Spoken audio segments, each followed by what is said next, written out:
Hello Canada, welcome back to another edition of the Canadian Citizen Journal. I'm your host, alias Guy. Well, Canada Day, although mainstream would like everybody to think was this massive, we've never been more Canadian turnout, it was actually a dismal bomb.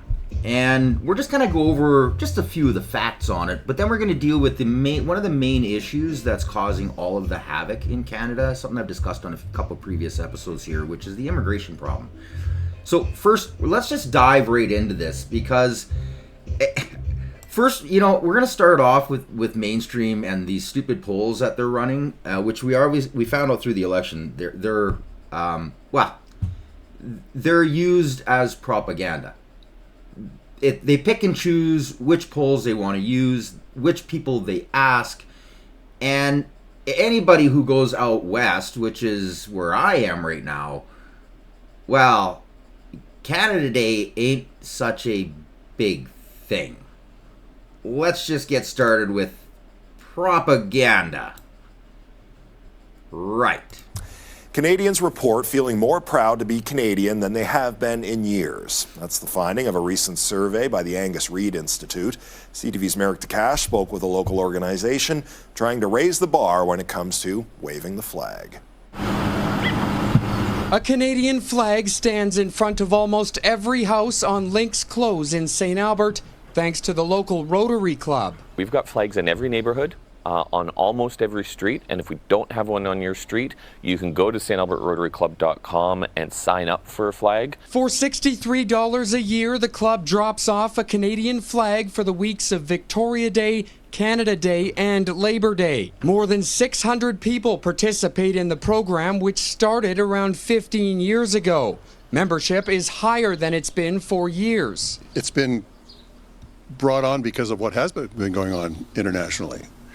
People want to support their country. I do, for sure.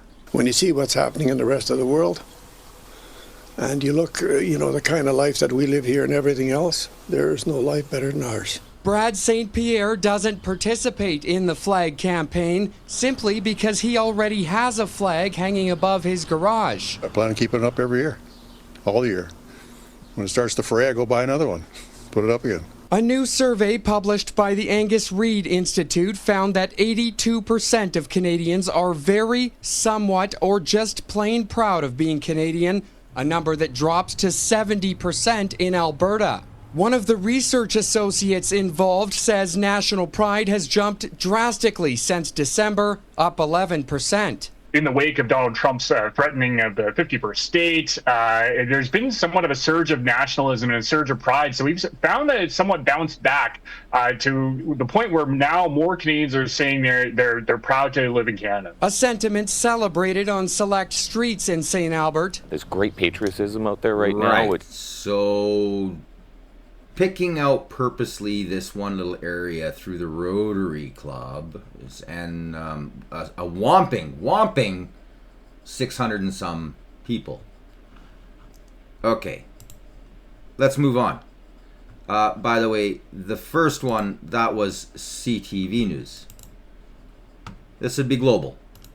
We don't need them for anything. Leave it to the U.S. president to bring Canadians together. It's a good time for Canada. Elbows up. This is the first Canada Day since Donald Elbows up, head in the sand.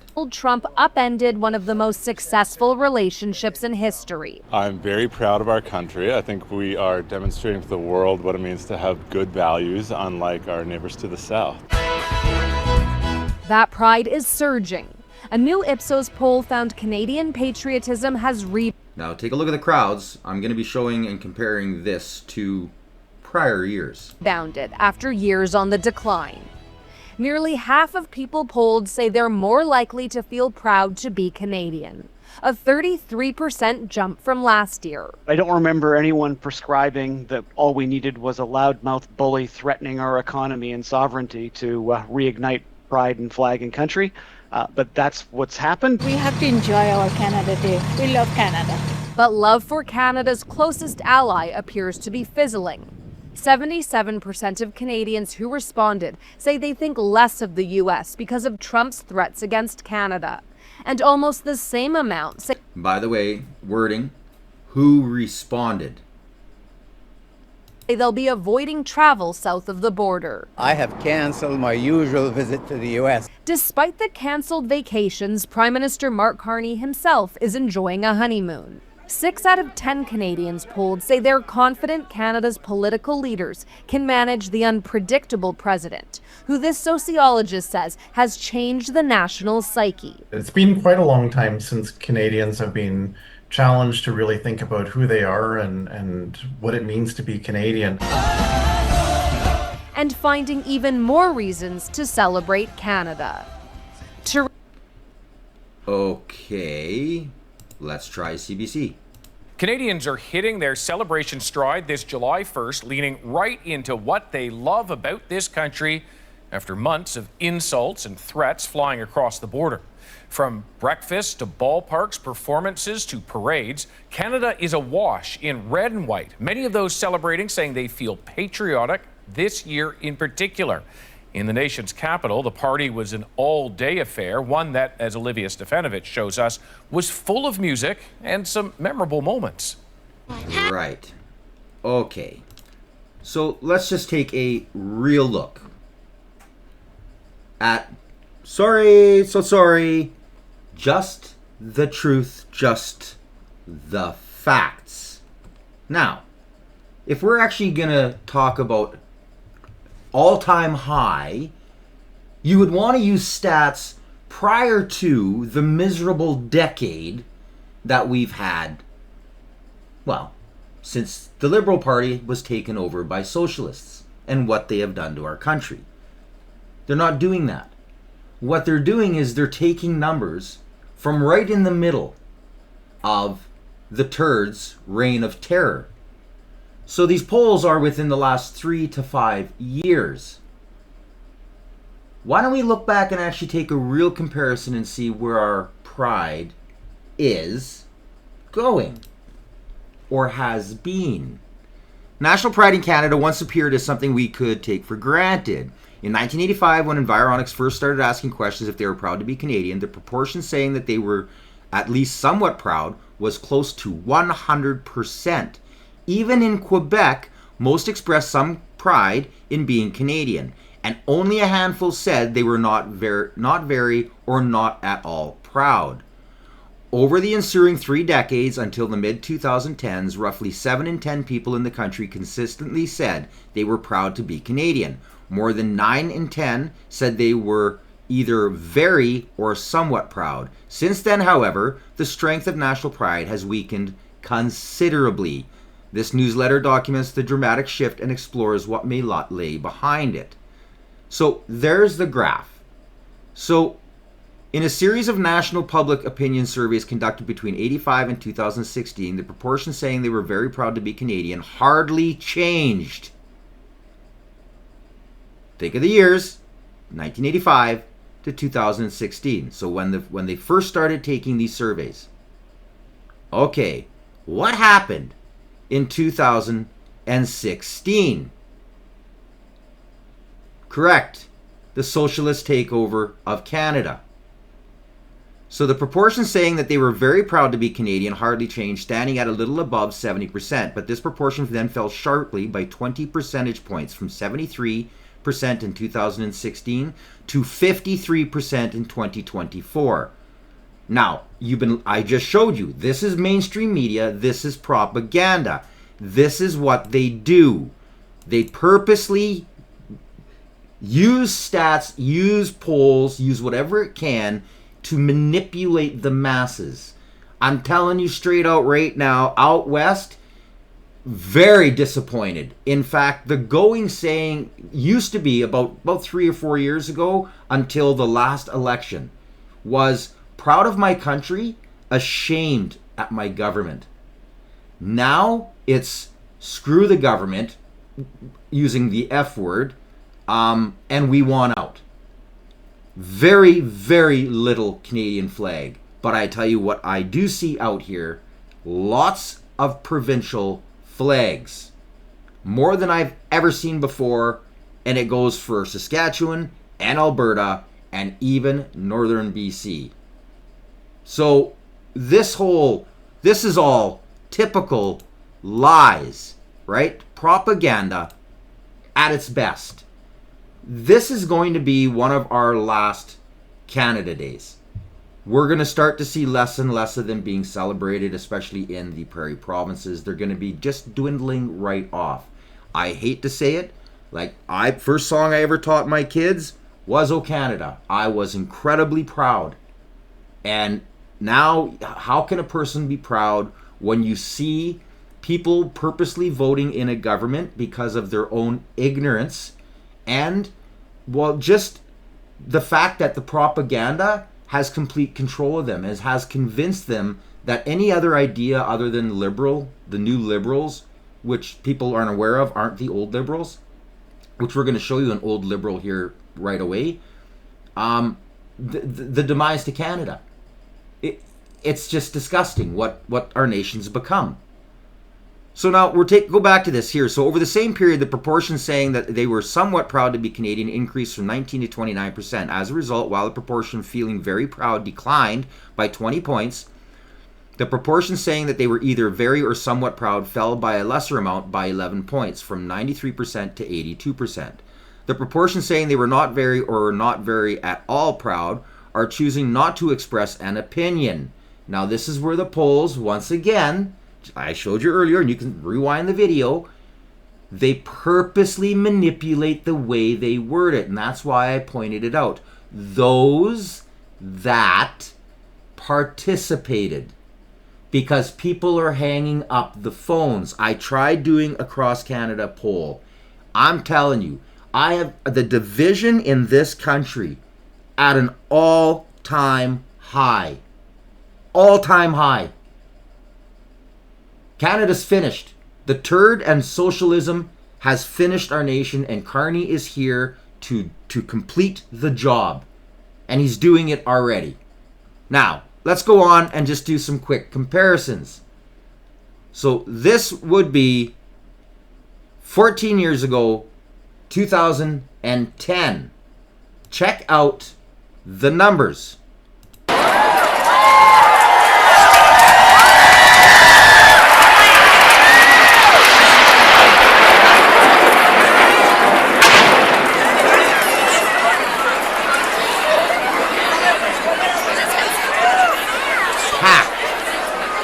Absolutely packed.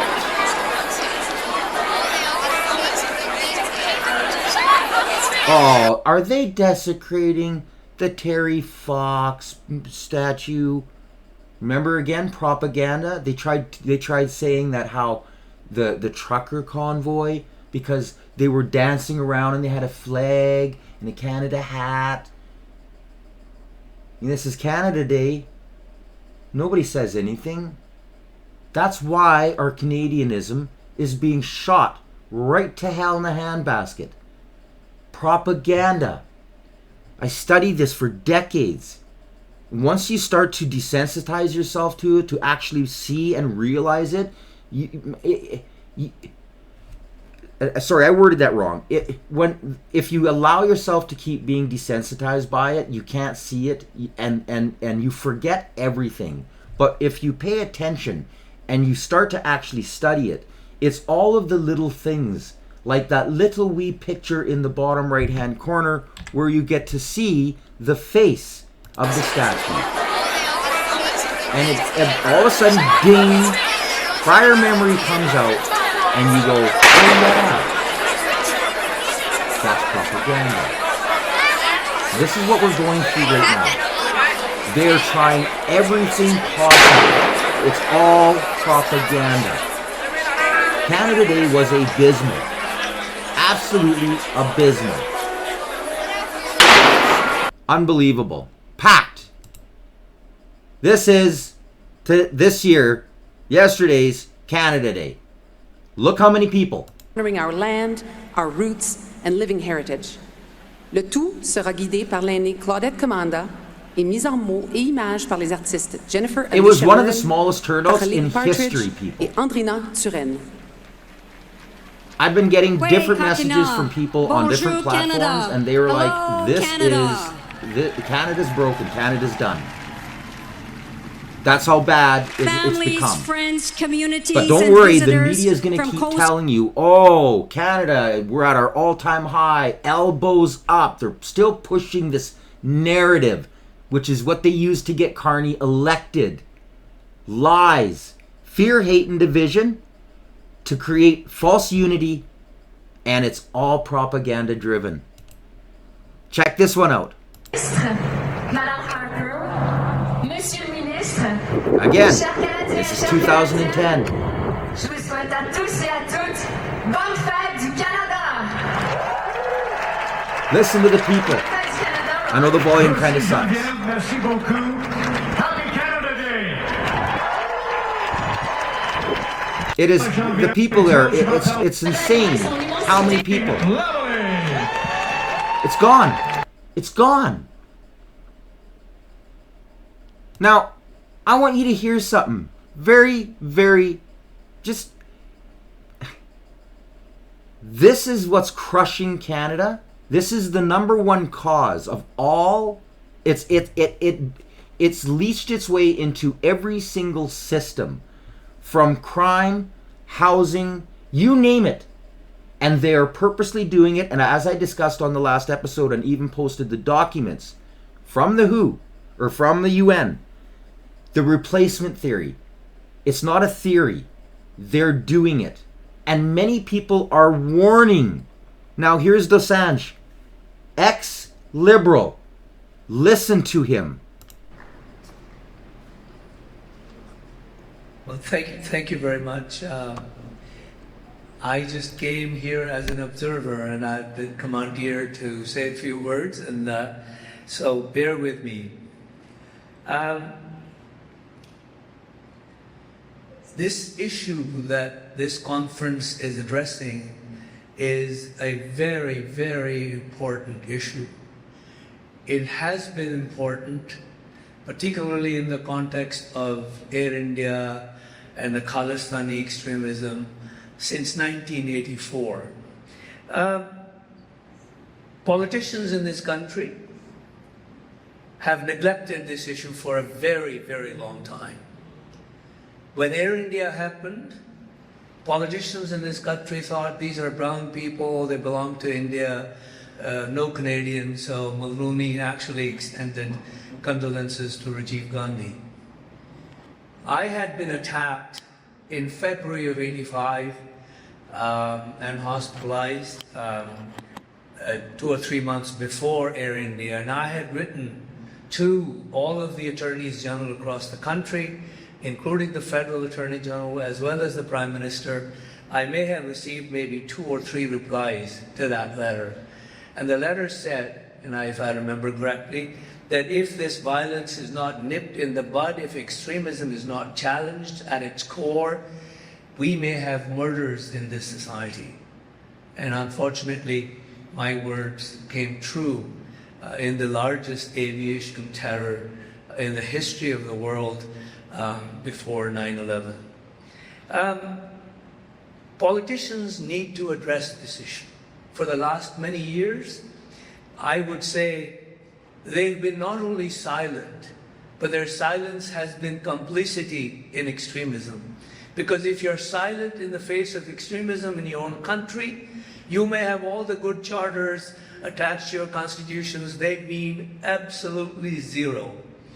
Because if you don't have the courage to speak, extremism will continue to grow. And in fact, if you do not protect and defend the values that are enshrined in that charter, the values, remember, as Canadians, those values that are enshrined in the charter came first. Charter simply enshrined those values. Values don't come from the charter. Values come from the Canadian experience. Values come from our history, our politics, our development of the country. We're not perfect. We're actually more perfect than most. And politicians haven't had the courage, generally speaking, to confront terrorism in the name of so-called multiculturalism, in the name of so-called not offending people. And I think that that's been a tragedy in this country. It's being changed. it is changing a little.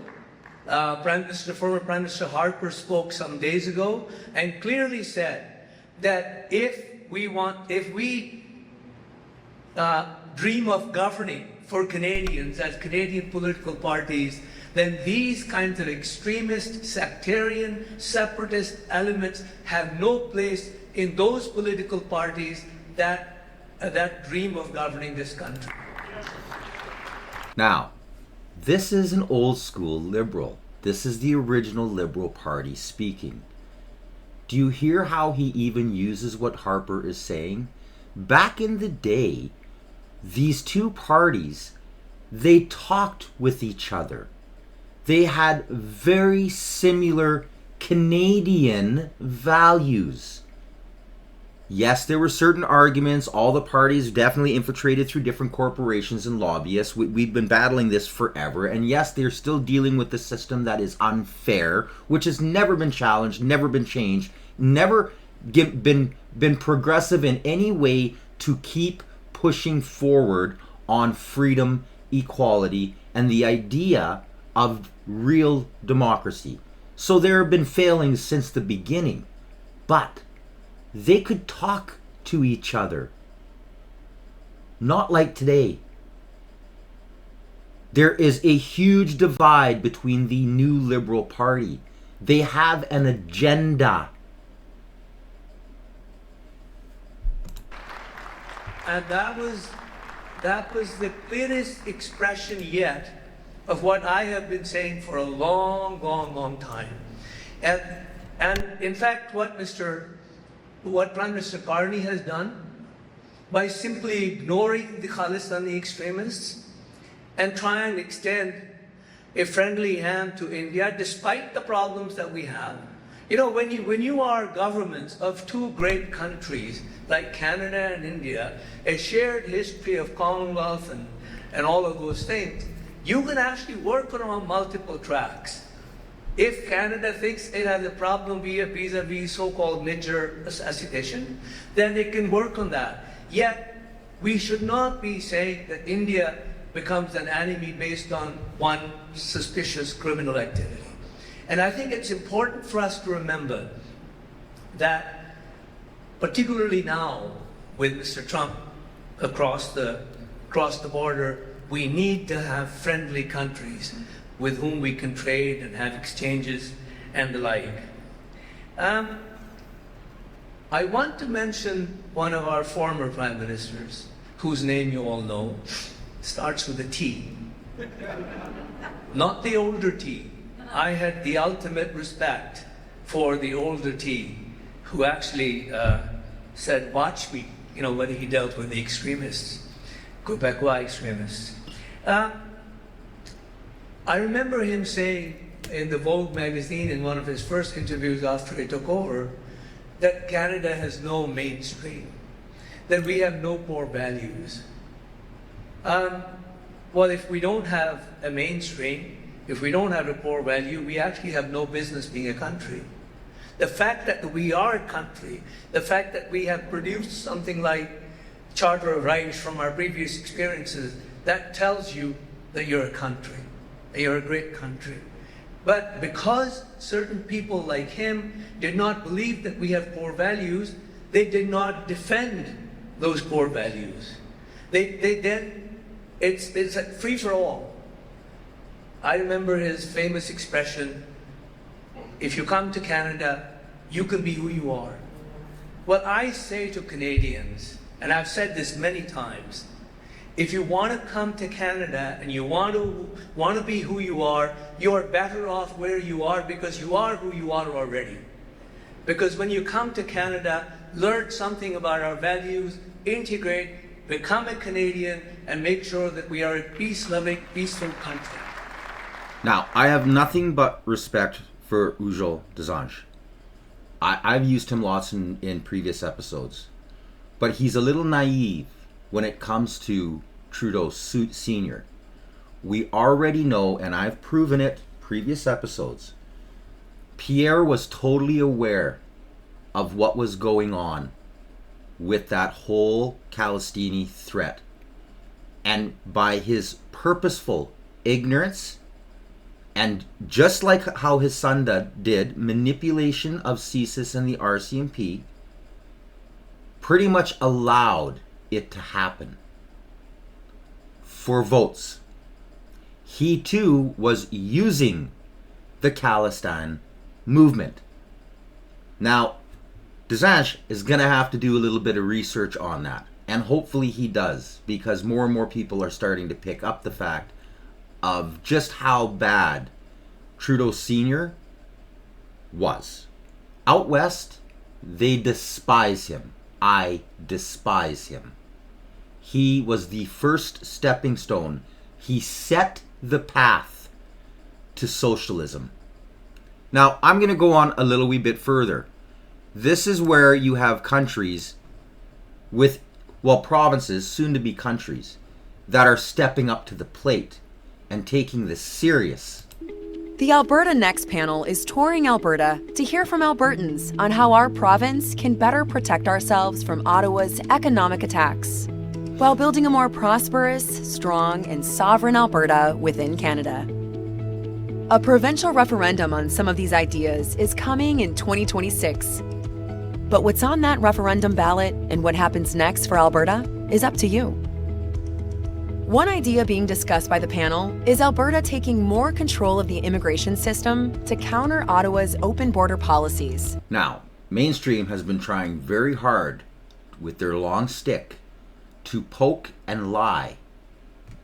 How, oh, immigration isn't the cause. They've done studies. Immigration isn't the cause of the housing. Immigration isn't the cause of the downfall of the healthcare. Immigration is...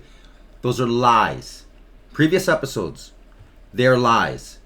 All the proof is out there. The system is flooded.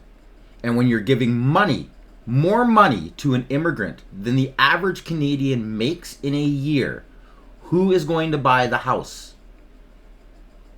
Sure as hell ain't going to be the original Canadian, the already, citizenized, patriotic person who went through it all legally, did the long-term, old-school vetting process, amalgamated into our system.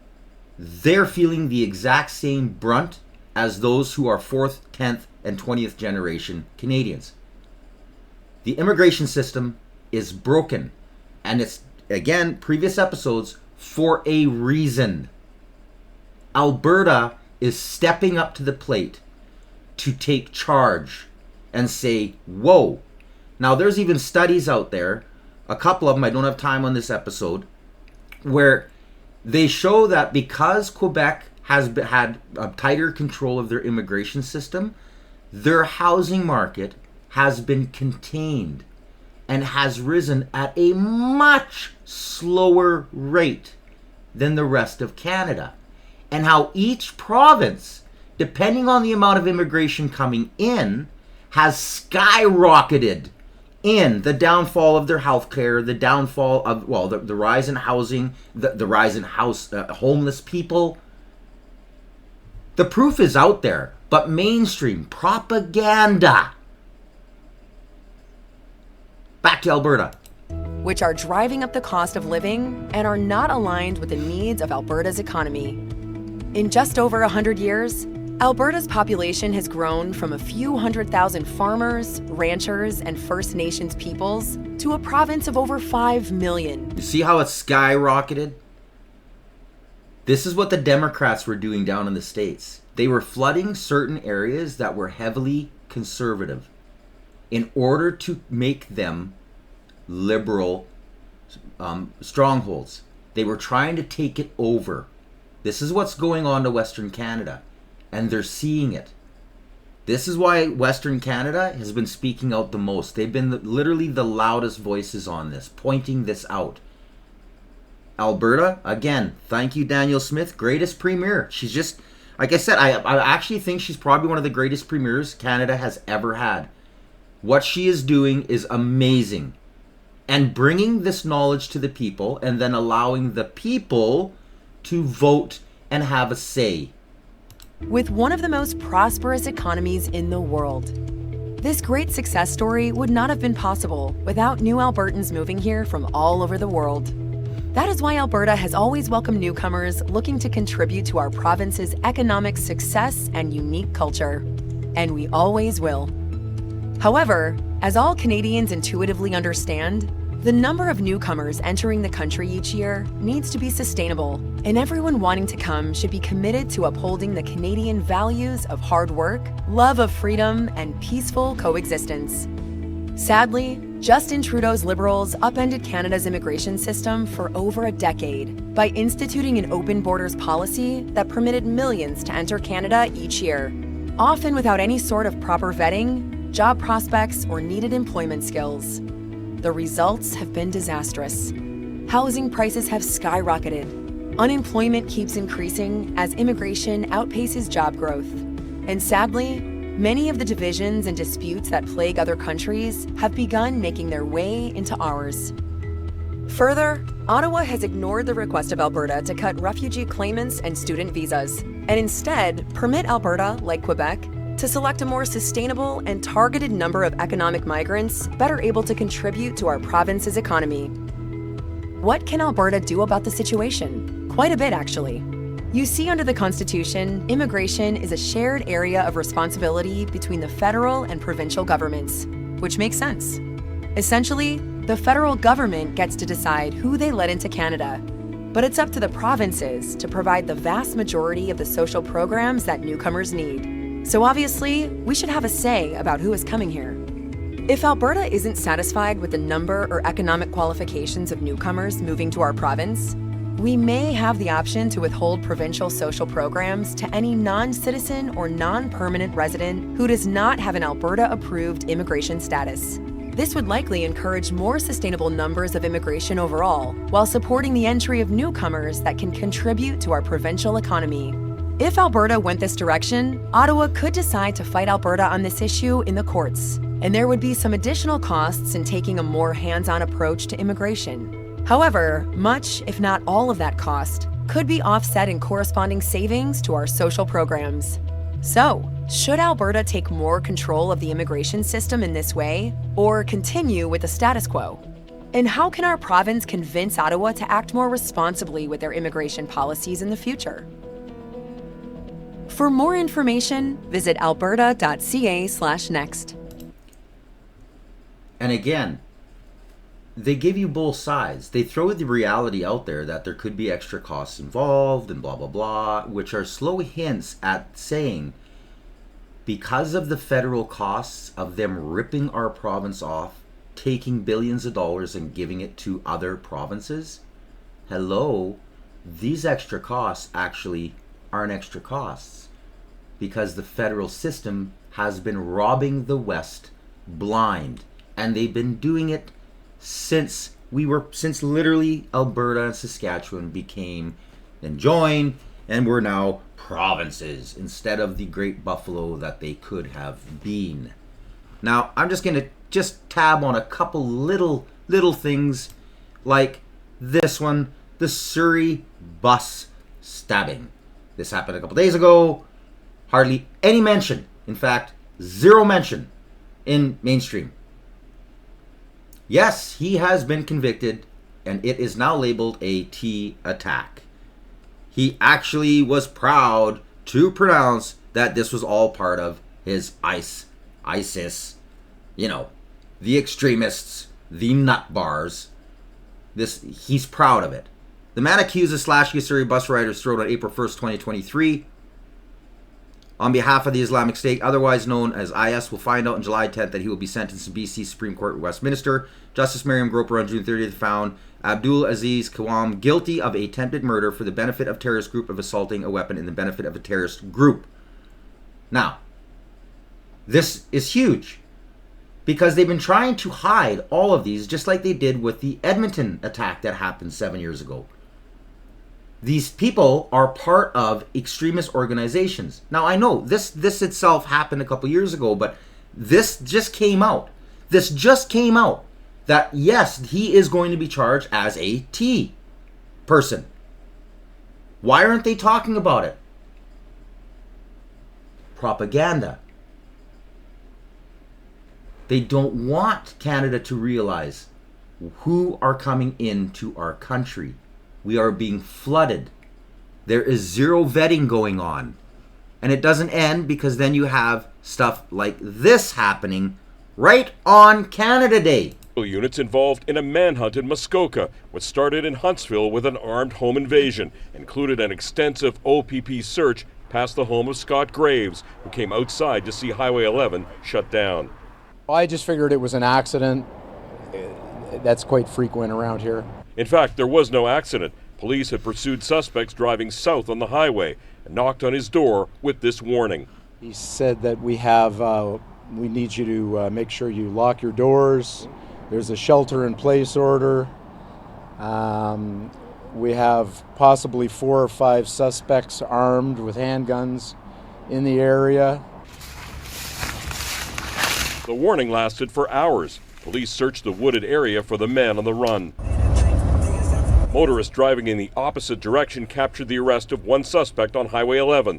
The suspect's hands in the air. Confirmed armed suspect on Cowbell Lane. A second arrest took place on Cowbell Lane in Gravenhurst, a quiet street disrupted by morning drama and concern about safety. Police said very little until late afternoon, as Cottage Country residents wondered whether they were safe. You got that on your mind, and then you start thinking, well, are my windows in my basement secure? Somebody could, your mind starts to go into that sort of mode. The manhunt on Canada Day catching residents off guard. While violent crime is more common in a big city, it is unusual here. It's very quiet, so for something like this to happen, it's quite a shock. The OPP confirms it made 6 arrests after the armed home invasion, and more suspects are being sought, traveling in a silver Honda CR-V with Ontario plates CZFE895. Their warning to anyone who sees it, call police. Now, you saw the little picture. They only give you a little glimpse. I'm almost certain these people are new Canadians. This has been just devastating to Canada. It's ongoing. It's growing, escalating. What did they have? Handguns. Do you think any of them have any legal right to own a gun? Now, aren't handguns banned? Because isn't that the cure, right? So obesity is caused by spoons. Ban the spoons, right? It was the pen that wrote the filthy words. This liberal logic that propaganda just keeps throwing out there. People need to realize this is done on purpose. They lessen the law. They slap on the wrist instead of getting severe on crime is part of this program that they're running in order to cause fear, hate, and division to slowly keep taking our rights while they flood us with unvetted immigrants from the worst places on the planet. We're not ready. We don't have a serious government. And in the meantime, hey, it was Canada Day, and Canada Pride's at an all-time high. No, it's not. And it's going to get worse. And I hate to say it, but I do believe, like I said earlier, Canada Day is on its way out. Quebec is done. Alberta, Saskatchewan are done. A lot of rural BC is done. And more Manitobans are speaking up. I know I read all the comments. I try to read all of them. If I have time, I reply. And if they are a very good comment, I do reply. And I will make a note of actually saying it on my show. These are things that need to be pushed out. The truth. Sorry, so sorry. Just the facts. Just the truth. Please make sure you like, share, and subscribe. I want to thank all of my new subscribers. And again, the reason that I'm gaining popularity is because of viewers like you. My original subscribers thank you so much. I'm always being hit by propaganda or by censorship. And yeah, you're the reason I'm still here and growing. Albeit slow, I'm growing. So anyways, until next time, guys, this is a little bit of a shorter episode. I'm racing to the city. I have a doctor's appointment. Hopefully figure out what is wrong with this hand of mine.